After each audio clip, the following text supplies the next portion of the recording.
शांति। आज साकार महावाक्य 2/5/2024। मधुर संतान माने ज्ञानर बुलबुल होई निजर समान करिवार सेवा कर। जांच कर जे केते जन को मु निज समान करिछि। मोर चोकर चार्ट किपरि अछि।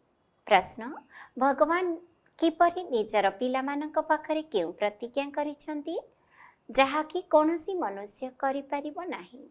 उत्तर, भगवान प्रतिज्ञा करुछन्ति पिलामाने मु तुममानंकु निजर घर को निश्चित नहीं जीवी। तुम्हें श्रीमत अनुसार चाली जदि पवित्र होई जीव तेबे मुक्ति एवं जीवन मुक्ति की जाई परिबो। नचित प्रत्येकंकु मुक्ति धाम को तो जीवाकु ही हेबो। केही चाहंतु बा न चाहंतु जबरदस्ती हिसाब किताब चुक्त कराई नहीं जीवी। बाबा कहउछन्ति जेतेबेले मु आसुछि सेतेबेले तुम समस्तंकर बानप्रस्थ अवस्था होई जाउछि। तेणु मु समस्तंकु घर को नहीं जाउछि। ओम शांति। वर्तमान पिला माने पाठ पढ़ा पर ध्यान देवा उचित। जो गायन रही सर्वगुण संपन्न, षोलकला संपूर्ण, एही सब गुण को धारण करने को हेबो। जांच करने को हेबो आम पाखरे एही गुण अछि कि कहीं ना जे माने गुणवान हेउछन्ति तुम पिला मानकर ध्यान तांका आड़को ही जीव। तेबे पढ़िबा पढ़ाइबा उपरे ही सब निर्भर करुछि।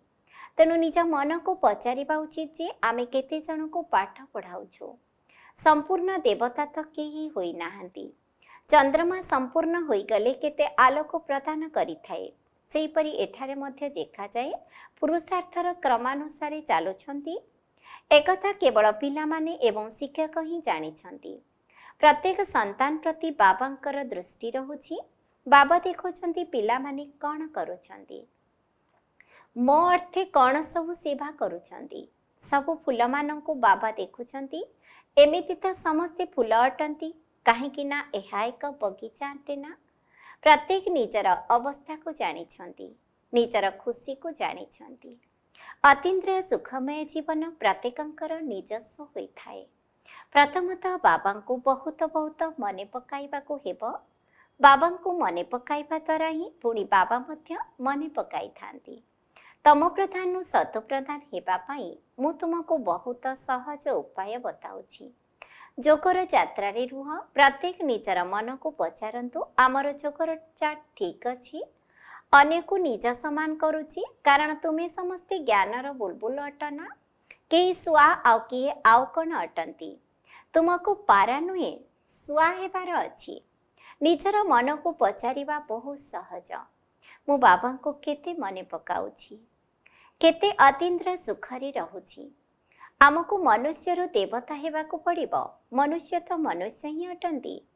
पुरुष सुअंतु अथवा स्त्री उभय मनुष्य सदृश ही होई थांती। पुणी तुमे दैवी गुण धारण करी मनुष्य देवता हेउछ। तुम व्यतीत आउ केही देवता हेउ नाहंती। एठाकु समस्ते दैवी कुलर सदस्य हेबा पाई ही आसुचंती। सेठारे मध्य तुमे माने दैवी कुलर सदस्य हेबो। सेठारे तुम भितरे कौनसी राग द्वेषर भावना रहिबो नाही। तेणु एभली दैवी परिवार हेबा पाई खूब पुरुषार्थ करिबाकु हेबो। पाठ मध्य कायदा अनुसार पढ़िबाकु पड़िबो। पाठ पढ़ा केबे भी बंद करिबा उचित नुहे। बेमार थिले मध्य बुद्धि रे शिव बाबांकर स्मृति रहू। एथिरे तो मुख द्वारा कहिबार कौनसी कथा ही नाही। आत्मा जानिछि जे आमे शिव बाबांकर संतान अटू। बाबा आमको साथी रे नहीं जीवा पाई आसीछन्ति। एही अभ्यास बहुत भल भावरे पक्का करिबाकु हेबो। जेउठारे भी थाओ किंतु बाबांक स्मृति रे रुह। बाबा शांतिधाम सुखधाम को नहीं जीवा पाई आसीछन्ति। एहा केते सहज अटे। अनेक अछन्ति जे माने कि अधिक धारणा करि परिबे नाही। अच्छा तेबे बाबांको मने पका। एठारे सबु संतान माने बसिछन्ति किंतु क्रमानुसारे रहिछन्ति। हाँ आमको निश्चित रूपे हेबाकु पड़िबो। सेथिपई शिव बाबांको निश्चित भावे मने पकाउछन्ति। समस्ते अन्य संग छाड़ी जनक सहित संग जोड़ुछन्ति। आउ कहार स्मृति मध्य आसु नथिबो। किंतु एथिरे अंतिम समय पर्यंत पुरुषार्थ करिबाकु पड़िबो। सेथिपई परिश्रम मध्य करिबाकु हेबो। अंतर रे सर्वदा एकमात्र शिव बाबांकर ही स्मृति रहू। ଯେଉଁ କେଉଁ ଆଡ଼େ ବି ବୁଲିବାକୁ ଗଲେ ମଧ୍ୟ ବୁଦ୍ଧିରେ ଏକମାତ୍ର ବାବାଙ୍କର ହିଁ ୟାଦ ରହୁ। ଏଥିରେ ମୁଖରେ କିଛି କହିବାର ମଧ୍ୟ ଆବଶ୍ୟକତା ପଡ଼ିନଥାଏ। ଏହା ବହୁତ ସହଜ ପାଠପଢ଼ା ଅଟେ। ବାବା ପାଠ ପଢ଼ାଇ ତୁମକୁ ନିଜ ସମାନ କରୁଛନ୍ତି। ଏହିଭଳି ଅବସ୍ଥା ତୁମମାନଙ୍କୁ ତିଆରି କରିବାକୁ ହେବ। ଯେପରି ଶତପ୍ରଧାନ ଅବସ୍ଥାରେ ଆସିଥିଲ ସେହି ଅବସ୍ଥାକୁ ପୁଣି ଯିବାକୁ ହେବ। ଏକଥା ବୁଝିବା କେତେ ସହଜ। ଘରର କାମଧନ୍ଦା କରି ସବୁକିଛି କରି ମଧ୍ୟ ନିଜକୁ ଫୁଲ ସମାନ କରିବାକୁ ହେବ। ଯାଞ୍ଚ କରିବାକୁ ହେବ ଯେ ଆମ ଭିତରେ କିଛି ଗଡ଼ବଡ଼ ନାହିଁ ତ। ନିଜର ଯାଞ୍ଚ କରିବା ପାଇଁ ହୀରାର ଦୃଷ୍ଟାନ୍ତ ବହୁତ ଭଲ। ତୁମେ ନିଜ ପାଇଁ ନିଜେ ମ୍ୟାଗ୍ନିଫାଏ ଗ୍ଲାସ୍ ଅର୍ଥାତ୍ ଯବକାଚ ଅଟ। ତେଣୁ ନିଜର ଯାଞ୍ଚ କରିବାକୁ ହେବ ଯେ ମୋ ଭିତରେ ଟିକିଏ ହେଲେ ବି ଦେହ ଅଭିମାନ ନାହିଁ ତ। ଯଦିଓ ବର୍ତ୍ତମାନ ସମସ୍ତେ ପୁରୁଷାର୍ଥୀ ଅଟନ୍ତି, କିନ୍ତୁ ଲକ୍ଷ୍ୟ ଉଦ୍ଦେଶ୍ୟ ତ ସମ୍ମୁଖରେ ରହିଛି ନା। ତୁମକୁ ସମସ୍ତଙ୍କୁ ସନ୍ଦେଶ ଦେବାକୁ ହେବ। ବାବା କହୁଛନ୍ତି, ଯଦିଓ ଖବରକାଗଜରେ ବାହାର କରିବାରେ ଖର୍ଚ୍ଚ ହେଉଛି, କିନ୍ତୁ ଏହି ସନ୍ଦେଶ ସମସ୍ତଙ୍କୁ ମିଳିଯାଉ। ସମସ୍ତଙ୍କୁ କୁହ, ଏକମାତ୍ର ବାବାଙ୍କୁ ମନେ ପକାଅ, ତେବେ ତୁମର ବିକର୍ମ ବିନାଶ ହୋଇଯିବ ଏବଂ ତୁମେମାନେ ପବିତ୍ର ମଧ୍ୟ ହୋଇଯିବ। ଏବେ କେହି ପବିତ୍ର ହୋଇନାହାନ୍ତି। ବାବା ବୁଝାଇଥିଲେ, ନୂଆ ଦୁନିଆରେ ହିଁ ପବିତ୍ର ଆତ୍ମାମାନେ ରହିବେ। ଏହି ପୁରୁଣା ଦୁନିଆ ଅପବିତ୍ର ଅଟେ। ଏଠାରେ ଜଣେ ହେଲେ ବି ପବିତ୍ର ନାହାନ୍ତି। ଆତ୍ମା ପବିତ୍ର ହୋଇଗଲେ ପୁରୁଣା ଶରୀର ଛାଡ଼ି ଦେଇଥାଏ। ଏହି ଅପବିତ୍ର ଶରୀର ଛାଡ଼ିବାକୁ ହିଁ ହେବ। ଯୋଗ କରି କରି ତୁମର ଆତ୍ମା ଏକଦମ ପବିତ୍ର ହୋଇଯିବ। ଶାନ୍ତିଧାମରୁ ଏକଦମ ପବିତ୍ର ଆତ୍ମା ଆସି ଗର୍ଭମହଲରେ ପ୍ରବେଶ କଲା। ପୁଣି ଏତେ ସମୟ ଅଭିନୟ କଲୁ, ଏବେ ଚକ୍ର ପୁରା ହେଲା। ପୁଣି ତୁମେ ଆତ୍ମାମାନେ ନିଜର ଘରକୁ ଯିବ। ଏଠାରୁ ପୁଣି ସୁଖଧାମକୁ ଆସିବ। ସେଠାରେ ଗର୍ଭମହଲ ସମାନ ହୋଇଥାଏ। ତଥାପି ବି ଉଚ୍ଚପଦ ପାଇବା ପାଇଁ ପୁରୁଷାର୍ଥ କରିବାକୁ ହେବ। ଏହା ହେଉଛି ପାଠପଢ଼ା। ଏବେ ନର୍କ ବେଶ୍ୟାଳୟ ବିନାଶ ହୋଇ ଶିବାଳୟ ସ୍ଥାପନା ହେଉଛି। ଏବେ ତ ସମସ୍ତଙ୍କୁ ଘରକୁ ଫେରିବାକୁ ହେବ। ତୁମେ ମଧ୍ୟ ଜାଣିଛ ଯେ ଆମେ ହିଁ ଶରୀର ଛାଡ଼ି ଯାଇ ନୂଆ ଦୁନିଆରେ ରାଜକୁମାର କୁମାରୀ ହେବୁ। କେହି କେହି ଭାବୁଛନ୍ତି ଆମେ ପ୍ରଜାରେ ଆସିବୁ। ଏଥିରେ ବୁଦ୍ଧିର ଲାଇଟ୍ ଏକଦମ କ୍ଲିଅର ହେବା ଦରକାର। ଏକମାତ୍ର ବାବାଙ୍କର ହିଁ ସ୍ମୃତିରେ ରହୁ, ଆଉ କିଛି ବି ମନେ ନ ପଡ଼ୁ। ଏହାକୁ ପବିତ୍ର ଭିକାରୀ କୁହାଯାଉଛି। ଯେପରି ଶରୀର ମଧ୍ୟ ମନେ ନ ପଡ଼ୁ, ଏହା ପୁରୁଣା ଭିକାରୀ ଶରୀର ଅଟେ ନା। ଏଠାରେ ବଞ୍ଚି ଥାଉ ଥାଉ ମରିବାକୁ ହେବ। ଏକଥା ବୁଦ୍ଧିରେ ରହିବା ଉଚିତ। ଏବେ ଆମକୁ ଘରକୁ ଫେରିବାକୁ ହେବ। ତୁମେମାନେ ନିଜର ଘରକୁ ଭୁଲି ଯାଇଥିଲ, ଏବେ ବାବା ପୁଣି ତୁମକୁ ମନେ ପକାଇ ଦେଉଛନ୍ତି। ନାଟକ ଶେଷ ହେବାକୁ ଯାଉଛି। ବାବା ବୁଝାଉଛନ୍ତି, ତୁମେ ସମସ୍ତେ ବାନପ୍ରସ୍ଥୀ ଅଟ। ସାରା ବିଶ୍ୱରେ ଯେତେ ବି ମନୁଷ୍ୟ ମାତ୍ରକେ ଅଛନ୍ତି, ଏହି ସମୟରେ ସମସ୍ତଙ୍କର ବାନପ୍ରସ୍ଥ ଅବସ୍ଥା ଅଟେ। ମୁଁ ଆସି ସବୁ ଆତ୍ମାମାନଙ୍କୁ ବାଣୀରୁ ଉର୍ଦ୍ଧ୍ୱକୁ ନେଇଯାଉଛି। ବାବା କହୁଛନ୍ତି, ଏବେ ଛୋଟ ବଡ଼ ସମସ୍ତଙ୍କର ବାନପ୍ରସ୍ଥ ଅବସ୍ଥା। ବାନପ୍ରସ୍ଥ କାହାକୁ କୁହାଯାଏ, ଏକଥା ମଧ୍ୟ ତୁମେମାନେ ଜାଣିନଥିଲ। କେବଳ ଏମିତି ଯାଇ ଗୁରୁ କରୁଥିଲ। ତୁମେ ଲୌକିକ ଗୁରୁମାନଙ୍କ ଦ୍ୱାରା ଆଧାକଳ୍ପ ପୁରୁଷାର୍ଥ କରି ଆସିଛ, କିନ୍ତୁ କିଛି ହେଲେ ବି ଜ୍ଞାନ ପାଇପାରିଲ ନାହିଁ। ଏବେ ବାବା ସ୍ୱୟଂ କହୁଛନ୍ତି, ତୁମ ଛୋଟ ବଡ଼ ସମସ୍ତଙ୍କର ବାନପ୍ରସ୍ଥ ଅବସ୍ଥା। ମୁକ୍ତି ତ ସମସ୍ତଙ୍କୁ ମିଳିବ। ଛୋଟ ବଡ଼ ସମସ୍ତେ ଶେଷ ହୋଇଯିବେ। ବାବା ଆସିଛନ୍ତି ସମସ୍ତଙ୍କୁ ଘରକୁ ନେଇଯିବା ପାଇଁ। ଏଥିରେ ପିଲାମାନେ ବହୁତ ଖୁସି ହେବା ଉଚିତ। ଏଠାରେ ଦୁଃଖ ପାଉଛନ୍ତି, ସେଥିପାଇଁ ନିଜର ଘର ଶାନ୍ତିଧାମକୁ ମନେ ପକାଉଛନ୍ତି। ଘରକୁ ଯିବାକୁ ଚାହୁଁଛନ୍ତି, କିନ୍ତୁ ବୁଦ୍ଧି ତ ନାହିଁ। କହୁଛନ୍ତି, ଆମ ଆତ୍ମାମାନଙ୍କର ଏବେ ଶାନ୍ତି ଦରକାର। ବାବା କହୁଛନ୍ତି, କେତେ ସମୟ ପାଇଁ ଦରକାର? ଏଠାରେ ତ ପ୍ରତ୍ୟେକଙ୍କୁ ନିଜ ନିଜର ଅଭିନୟ କରିବାକୁ ହେବ। ତେଣୁ କେହି ଶାନ୍ତିରେ ରହିପାରିବେ ନାହିଁ। ଅଧାକଳ୍ପ ଏହି ଗୁରୁମାନେ ତୁମକୁ ବହୁତ ମେହନତ କରାଇଛନ୍ତି। ମେହନତ କରି କରି ବୁଲି ବୁଲି ତୁମେ ଆହୁରି ଅଶାନ୍ତ ହୋଇଯାଇଛ। ଏବେ ଶାନ୍ତିଧାମର ମାଲିକ ଏଠାକୁ ଆସି ସମସ୍ତଙ୍କୁ ଘରକୁ ନେଇଯାଉଛନ୍ତି। ପାଠ ମଧ୍ୟ ପଢ଼ାଉଛନ୍ତି। ନିର୍ବାଣ ଧାମ ଯିବା ପାଇଁ, ମୁକ୍ତି ପାଇବା ପାଇଁ ହିଁ ଭକ୍ତି କରୁଛନ୍ତି। ଏକଥା କେବେ କାହାର ବୁଦ୍ଧିକୁ ଆସିବ ନାହିଁ ଯେ ଆମେ ସୁଖଧାମକୁ ଯିବୁ। ସମସ୍ତେ ବାନପ୍ରସ୍ଥକୁ ଯିବା ପାଇଁ ହିଁ ପୁରୁଷାର୍ଥ କରୁଛନ୍ତି। ତୁମେ ତ ସୁଖଧାମକୁ ଯିବା ପାଇଁ ପୁରୁଷାର୍ଥ କରୁଛ। ଜାଣିଛ ଯେ ପ୍ରଥମେ ବାଣୀରୁ ଉର୍ଦ୍ଧ୍ୱ ଅବସ୍ଥା ନିଶ୍ଚିତ ଆବଶ୍ୟକ।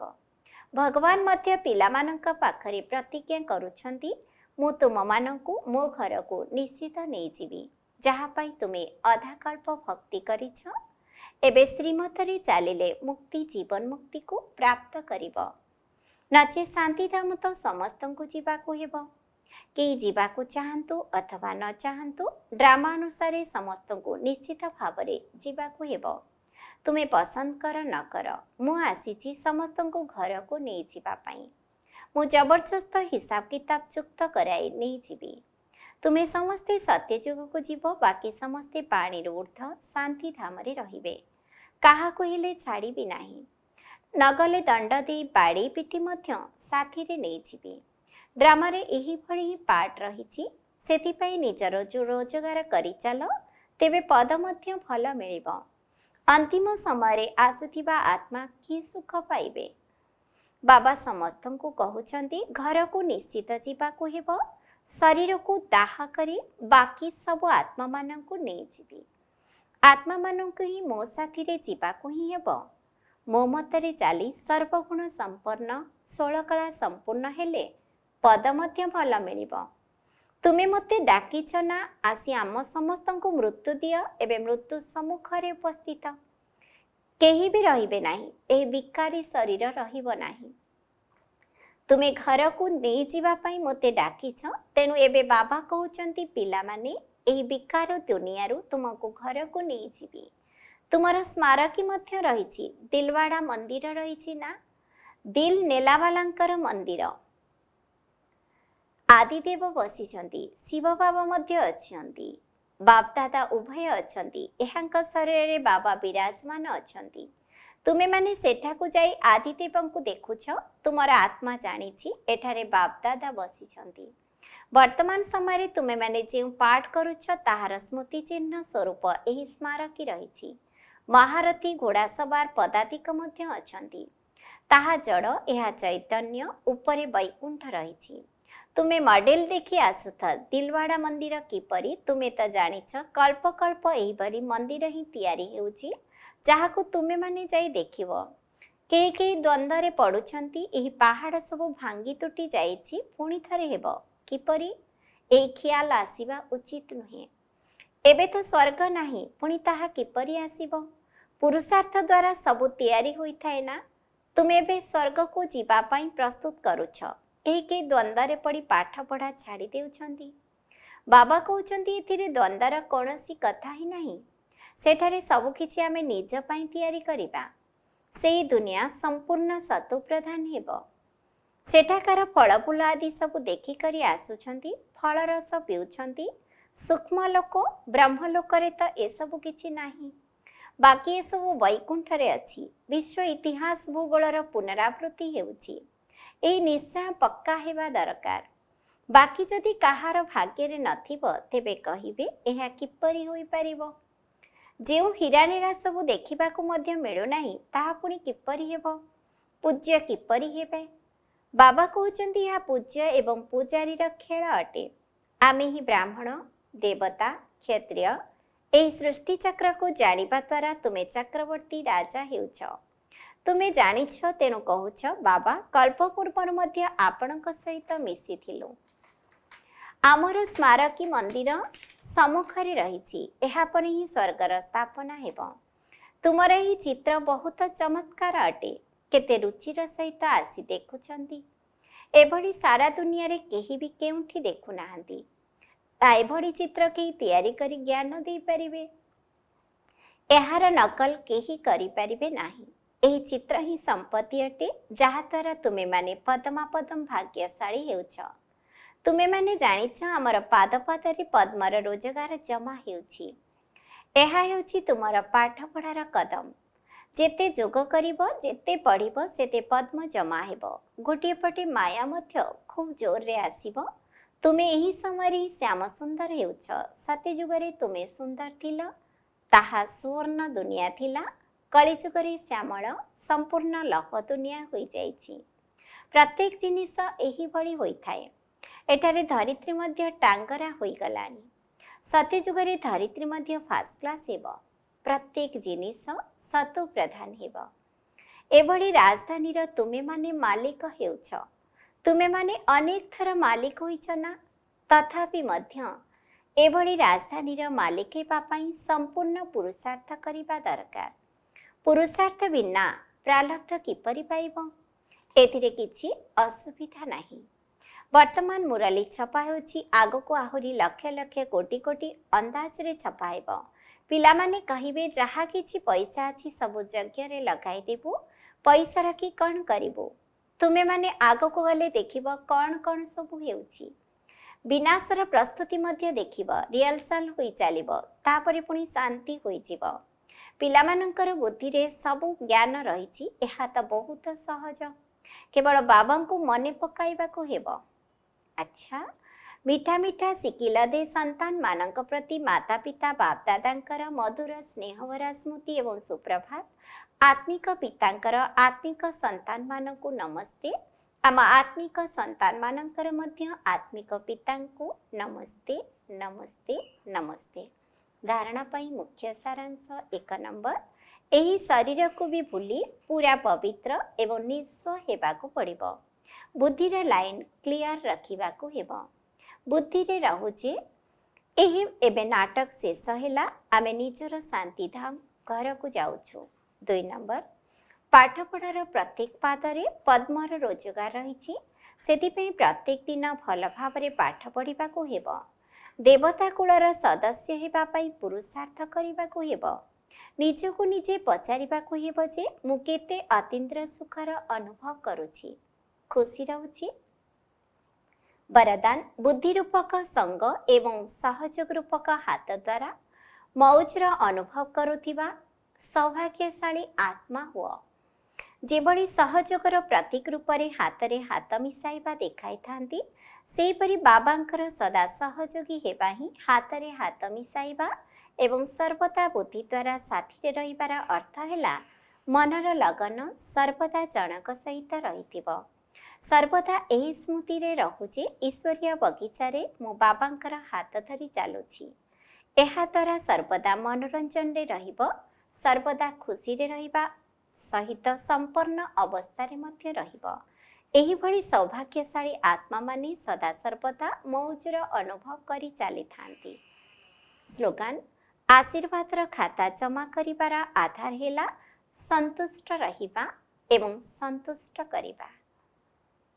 ओम शांति।